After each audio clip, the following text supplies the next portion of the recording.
Hello again, everybody. This is Gene from NYC, and I am back with another Mortal Kombat video.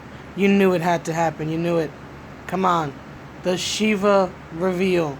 If you know anything about me, if you've ever seen my comments in other videos, you know I'm a Sheeva fangirl, and you had to know that when the Sheeva review came out, I was going to make a video and talk about it.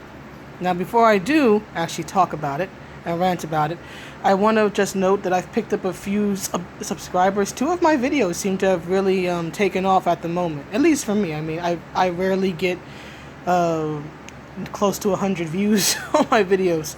And currently the one that I did on Mark Wade and the one that I did on the redesign for Princess Kitana, the one for Kitana at present is at 95 views, and the one on Wade is around 130. So hello, as I was saying, sorry about that.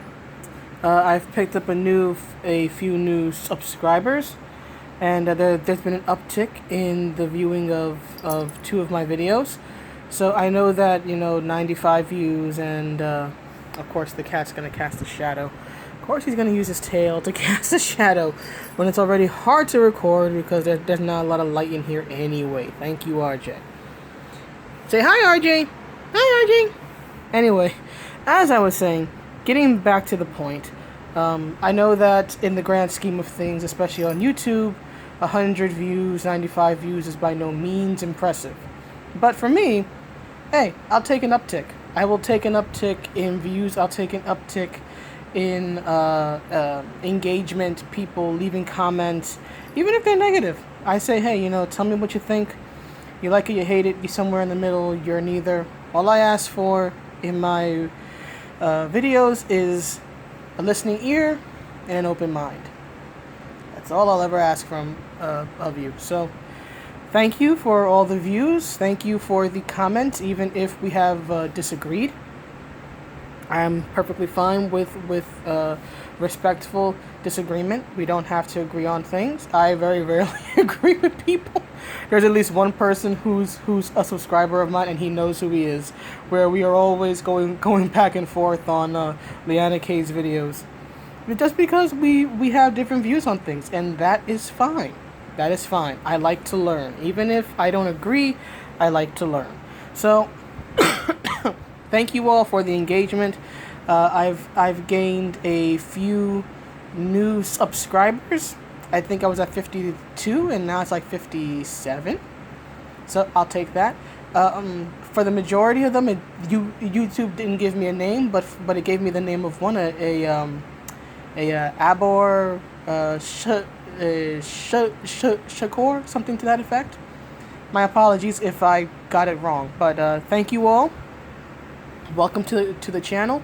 I hope that you enjoy the content, both past, present, and future. Now, on to the point of the video itself, the Sheeva reveal. I found out about this actually through watching a Nerdette's Newsstand video, and then I looked it up myself, and I am disappointed. I am very disappointed. NetherRealm Studios, I have a question for you. What are you doing? Why are you doing this? This cannot be just because of maturity and respect. Don't feed us that line anymore. Are you that afraid of a woman's body? Are you that afraid of the female form that you must now cover up characters who don't need to be covered up and who are actually very non-sexual? Sheeva's never been an overtly sexual character. Now I know something gonna say, the Slinkini. Calm down for a minute. Let me explain why I say she was actually non-sexual. First of all, I want to make clear, I never said Sheeva was modest. Sheeva's actually gloriously immodest. But the whole thing about Sheeva's design, right, from Mk3 to every game she's been featured in since, is that at least from my perspective, is that it's very visually aggressive, right? It's very visually aggressive. it's very punk rock in a way, especially her face, right? She has these very chiseled features usually. No doubt her head was somewhat modeled on Grace Jones, because again, 80s and 90s, if you wanted to, a striking non-traditional beauty who was, a darker skinned black woman, your first choice was like Grace Jones. So, but anyway, right, these very chiseled features, the long mohawk, going down the her head and going down her back, right? The lipstick that really made her face stand out. The glowing red eyes. Sheeva is supposed to look fierce and fearsome. You're supposed to be scared of her. She doesn't look like all the other girls, right?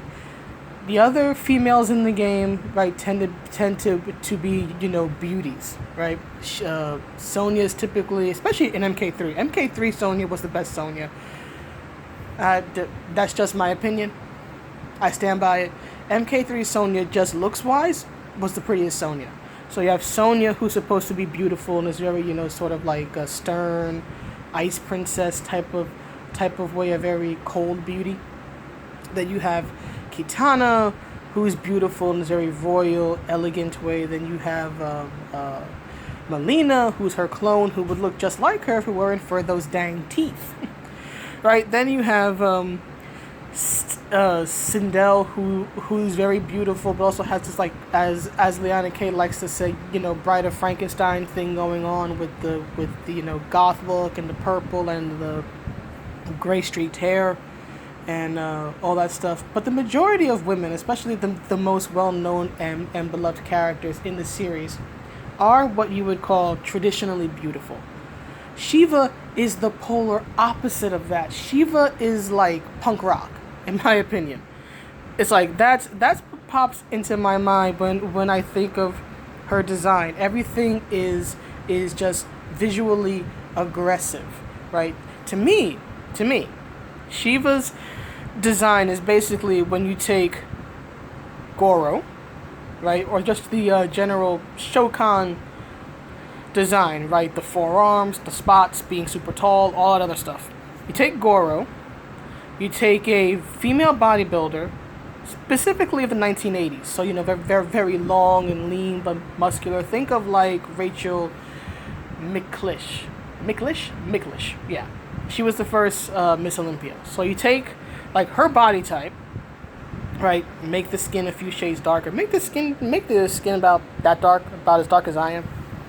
So take that body type, make it about as dark as my skin tone. Turn that into a Shokan, right?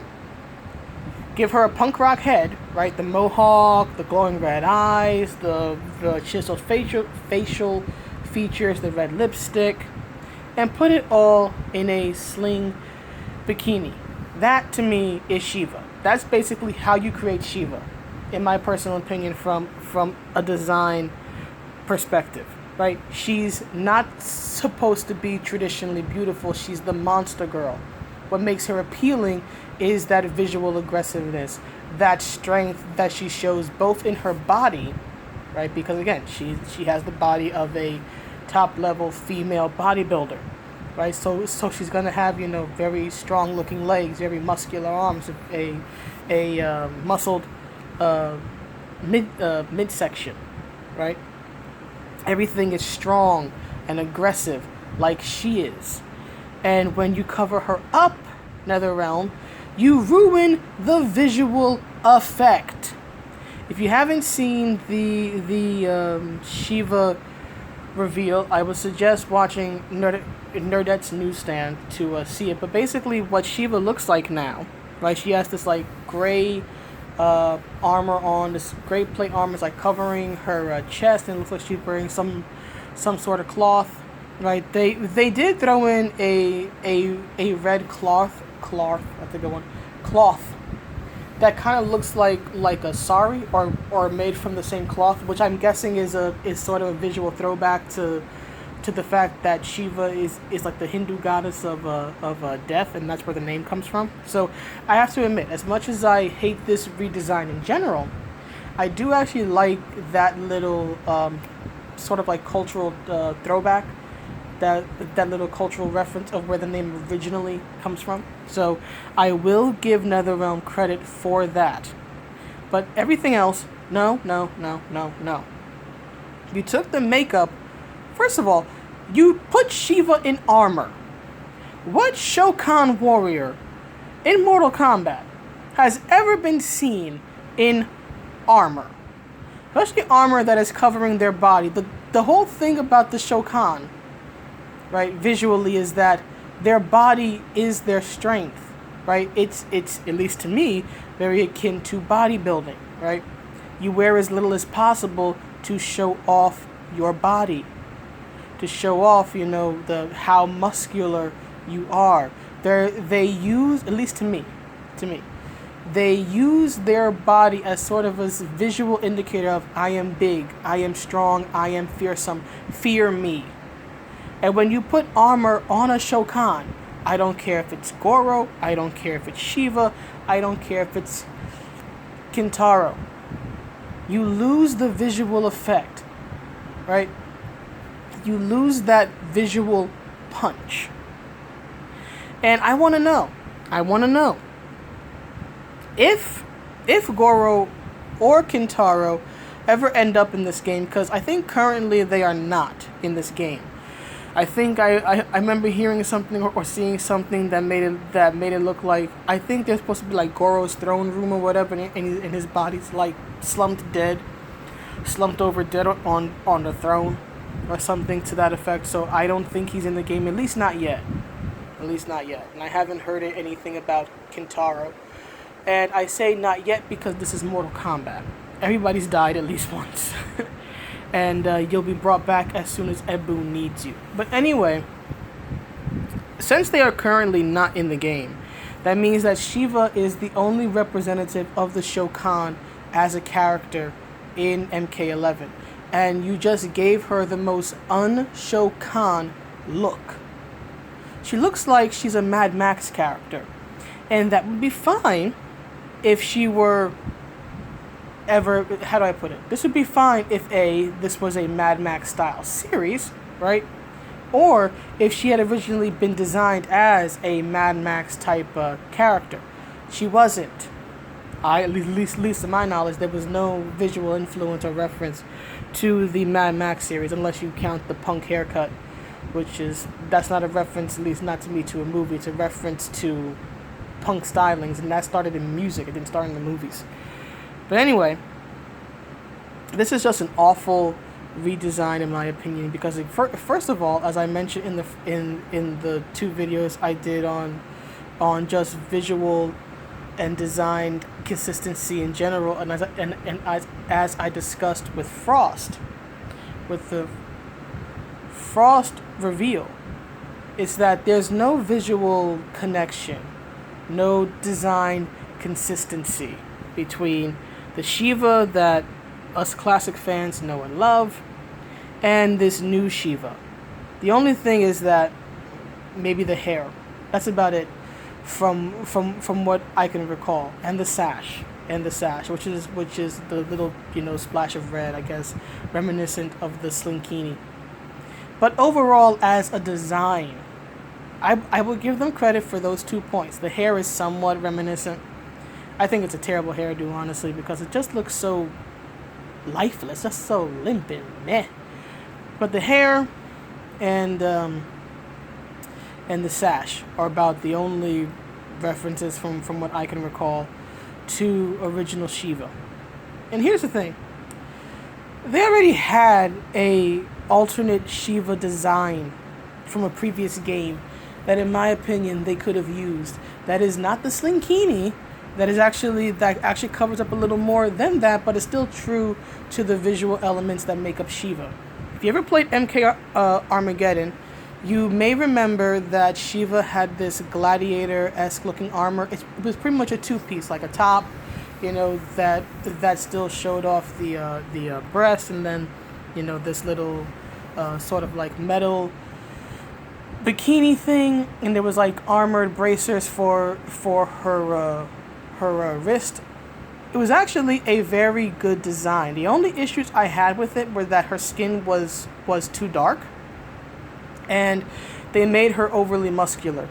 Believe it or not, I actually have an issue with that because of the fact that Sheeva, again, the bodybuilding inspiration, at least from what I can see, is based in 1980s female bodybuilders who were very long and lean and muscular, right? There was a sort of elegance to their forms. They would do a lot of these like leaning poses and very very lengthy type of look to them. Again, look at Rachel McClish, I think that's her name, right? And this and the MK Armageddon Sheeva was just just this sort of mass monster. And I'm like, that's not Sheeva, but you just make her a little bit taller, slim her legs down a bit, make the skin tone about what I am. And I keep using my hand as a reference because I think my skin tone is about as equal to hers. It's not because I'm a fangirl or I want to be in the game. It's because I have a skin tone that is similar to what they use for Sheeva.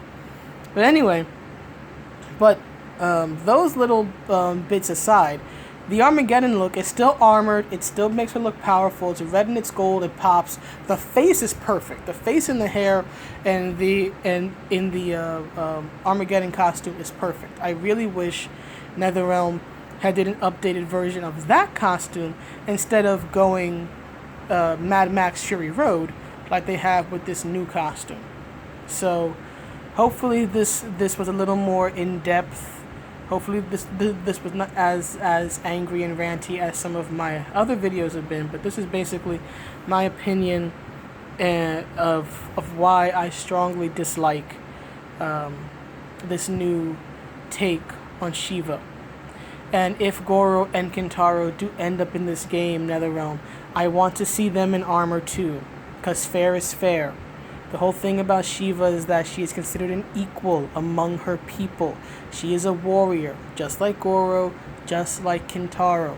And if they can run around in little shorts and beat people to death in little shorts, then guess what? Sheeva can wear her slinkini too. So if you bring back either one of those two male Shokan, they better have male Shokan armor too. Because I'm going to be one pissed off former fan if they don't. I don't know why y'all are overcorrecting like this. You are so ashamed of MK9 that you are missing the forest for the trees, and you are really doing the female characters, and I would say a lot of your classic female fan base like myself, a disservice, okay? Toning down female characters who don't need to be toned down, while still allowing the male characters, to be as big and beefy and over the top and hyper-masculine as they want to be, is not mature and respectful. It is sexist. That may not be your intent. That may not be what you were trying to do, and I can respect that. But that's what you're doing. Right? That is exactly what you are doing. Because at least previously in other games, both the men and the women, whether it was in the old school games where all the characters were digitized because they were played by actors and martial artists and stunt people, or whether it was later in the series with like Deadly Alliance, where everybody, male and female, got either a hyper masculine or a hyper feminine appearance. And it kept on that way until 9, where with the female designs, it then became hyper feminine and then hypersexual. with some designs such as Sonya, and then you actually started. I would say you actually started overcorrecting in MK10 because of the fact that not only did you NetherRealm Studios tone down the costumes for some of the females in MK10, but you also took away the hyper feminine elements of the body types and the designs for many of the female characters. So now, while the boys still got to be hyper masculine, right, and have all these big bulging muscles, the women could no longer have the equivalent, right? They couldn't have, these at least for most of the female characters from what I've seen of 10, whereas the guys still had these, bulging pecs and huge arms. The women no longer had large breasts or shapely thighs or hips or anything of that sort. The women got toned down, while the men were still allowed to be as over the top as they want to be, and now you have continued this overcorrection with Mk11, toning down the female designs even more, right? Now making them look realistic, which would be fine if this were a realistic game. If you want to do realism, I look at it like this: if the female characters, if pretty much every female character I've seen revealed for this game has to have a realistic body type, right? Has to look like a female athlete, basically. If they can't be over the top, hyper feminine anymore, then guess what? You should be toning down the male characters too. If you want to take the designs back to like MK1, where in MK2 and all the digitized games where the body types were real because it was played by real people who actually practice martial arts, I'm all for that. I might actually prefer that, because it would add a sense of I don't know if it's realism, but again, it would be based on like real people. I don't know how to say. It's not realism per se, but I'm guessing it would just make more sense visually, because so many of these people are supposed to be traditional martial artists, but especially for the guys, they have builds like pro wrestlers. Like, look at Scorpion in Sub-Zero. They're supposed to be like 6'2", 210 pounds, but again, fighters, right? Like mixed martial artist types, right? Ninjas. First of all, ninjas coming from Asia were never that big. But anyway, let's assume they're freaks of nature, right? I mean, they have supernatural powers. It's not far to say, oh, they're just standout, among ninja assassins. Fine, okay. But here's the thing: a 6'2", 210-pound pro wrestler, which is the body type that Scorpion and Sub-Zero have in the games and have had for the longest time, is very different than a 6'2", 210-pound MMA fighter, like, say, Tito Ortiz. I think he's around there. Or Chuck Liddell. I think they were around those stats. Right? It may not be exact, but I do think they are around there. But if you ever seen, a male MMA fighter around that height and that weight, they're not typically these, massive, massive monsters with, huge muscles and all that. They tend to be on the slim but muscular side. I'll use another example. Liu Kang. Liu Kang is quite obviously based off Bruce Lee. But look at Liu's design in this game, and look at Liu's design in every Mortal Kombat game after Trilogy, which is when they got away from the digitized actors. Liu's design has been ridiculously huge for a guy who's supposed to be a Chinese Shaolin monk, right? For a guy who's supposed to be based on Bruce Lee. Bruce was very muscular, but Bruce was also very slim. Look at Liu's arms. Look, find a picture. Seriously, find a picture online of Bruce Lee, right? And find a picture where like it really shows off his arms, really emphasizes his arms. You'll see that his arms are very muscular, but his arms are also very slim. There's not a lot of size to them. Now, find a picture of Liu Kang in this game, and there's plenty. And every time, whether he has a shirt on or he doesn't have a shirt on, his biceps are featured prominently. His biceps are huge. You could take like 3 of Bruce Lee's biceps, and you would need 3 of those to make one Liu Kang bicep, because Liu has a ridiculously hypermasculine, hypermuscular body type, right? Or take a look at like Kung Lao, who is supposed to be ridiculously skinny, so skinny that even among skinny people he stands out. Look at him in MK2 and MK3. He's supposed to be a beanpole, but even he is exceptionally muscular, right? When he shouldn't be. So again, if we're going to go with realism, right, Why is it that the men still get to be hypermasculine even when it doesn't make sense, but the women get regular athletic female forms? It's not fair in NetherRealm. It's not fair. What's good for the men should be good for the women. What is good for the goose should be good for the gander. What is good for Goro and Kintaro should be just as fine for Sheeva. So anyway, I done ranted a little bit too long on this, as I usually do. But to make a long story short, I am not feeling this Sheeva, this new Sheeva look. I think it totally goes against who Sheeva is as a character. It ruins the visual punch that Sheeva should have. And NetherRealm has deeply, deeply, deeply disappointed me. And as somebody who has played every single title from the very first one to Armageddon, it is sad to see a company that made its name on being edgy voluntarily lose its edge.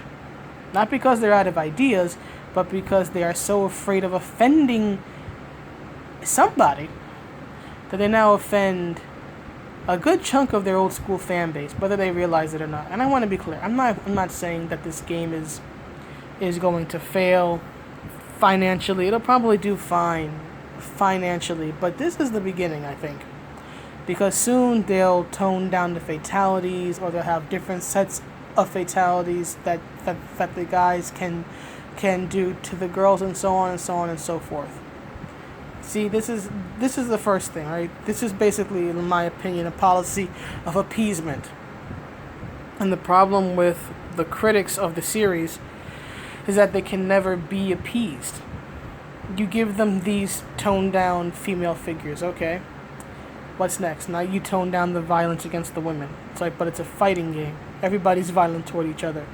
But you can't be violent toward female characters, and we have to change that. It's a step in the wrong direction for a company that, again, is known for being edgy. Hopefully in time they will realize that. But look, if you like the designs, fine. I disagree with you. But hey, you're allowed to like what you like. If you want to get this game, go ahead. I had no plans to, because I'm fundamentally against a reboot at all. But I think even if I was not against, just fundamentally against the idea of a reboot, looking at all this, and just less the designs and just more NetherRealm's reasonings behind it, I don't think I could in good conscience, and in I guess in keeping with my own core values, I could not in good conscience buy something that I believe is trying to appeal to the wrong crowd, and is trying to use faulty logic and reasoning that they only apply to one sex, right? If you're going to use this whole, real world reasoning, okay, apply it to both sexes, tone everybody down, right? It's either, in my opinion, this is one of those things where it's all or nothing, right? If the women have to be toned down, so do the men. If the men are allowed to be over the top and hypermasculine, then the women should be allowed the same. My personal stance is that character designs should fit the character. So some should be over the top, some should be more realistic, depending on the person.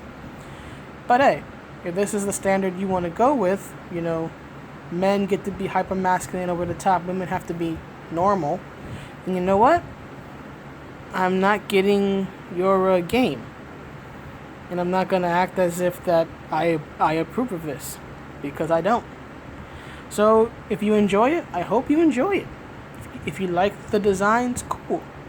But I'm going to just sit here and play me some old school MK trilogy, back when NetherRealm didn't live in fear of showing off a woman's body, of showing off idealized forms, when they realized that, hey, a woman can show skin and be powerful too.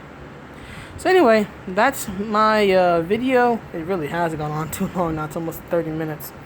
I hope you enjoy it, and have a good weekend. I will see you around. Goodbye.